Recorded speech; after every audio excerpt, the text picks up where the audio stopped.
Iresaka ny taranja bola lavalava sika manomboka eto melo zay nefa dia vaovao mahafinaritra aloha ny taranja tenis satria dia voaositra ho tompon-daka ny Afrika i Randy Irandrena Solution sy Andry Toavina Ratsimandresy ho an'ny latsaky ny 12 taona tatsika eny Nairobi nandritra ny fedina ny tompon-daka ny Afrika ho an'ny Randy dia lay Afrikana tatsimo Ly Bernard Tam no resany tamin'ny seta 3-0 9-2 9-7 andrasana ny fahatongavany reto mahery fo malagasy reto azany hoe mbola tanora de tanora kanefa dia afaka niary tsara ny voninahitry Madagasikara tany amin'izany fedina ny tompon-daka ny Afrika izany.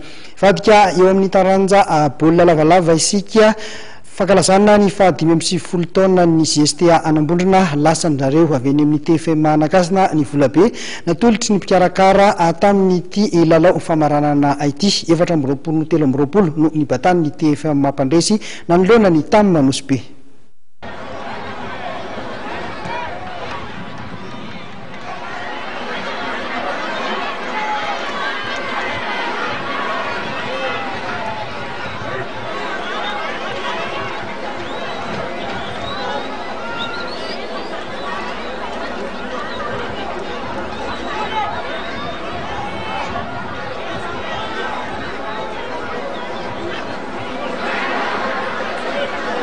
Ny boikely manohatra avy eny Akasina no nandrobaka ny vola ray tapitrisa ariary natolotry ny GSTA Anambondrona ho an'ny mpandresy tamin'ny lalao jobily fankalazana ny faha-5 taona ny orenany izany fileovan'ny Ambondrona izany.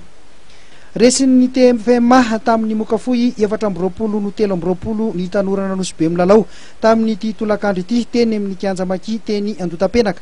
Azo lazaina fa dia oniady tsara ary ny fandanja any lalaon'ny Rotota. Teo ampialatsasatra dia efa nitarika tamin'ny 12 ny TFM Anakasina.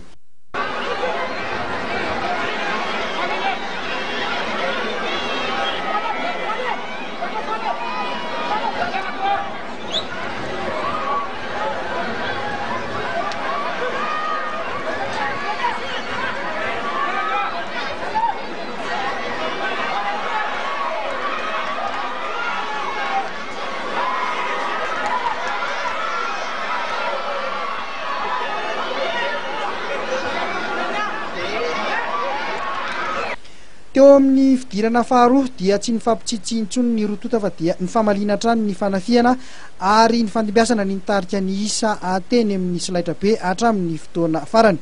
Nitongilana tany amin'ny boikely manohatra nefa nivitana tamin'ity fihaonana ity ka dia izy ireo no nandrobaka ny ray tapitrisa ariary.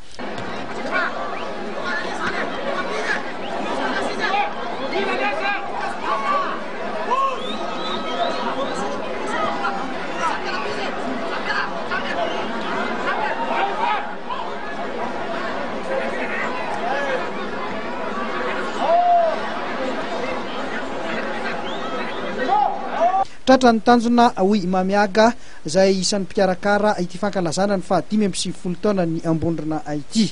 Inona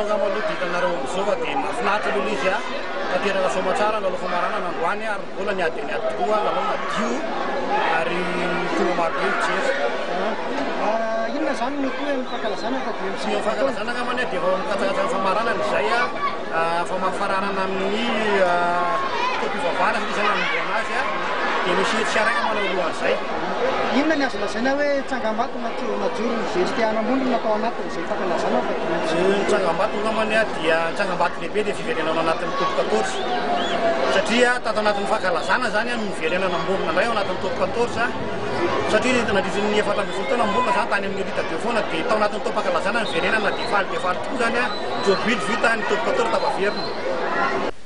Nisy lalao maromaro ihany koa nitanterahana tamin'ity androany ity ka toy izao ny vokatra tamin'izany.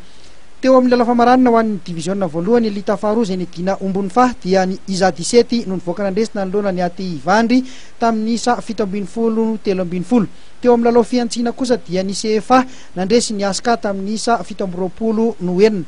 Teo amin'ny zazavavy dia resin'ny FTFA avy eny Tomadinika ny SCB Besarety tamin'ny isa 20-12 ary ny Afa Akazomanga napiondrika ny RCM tamin'ny isa 12-12.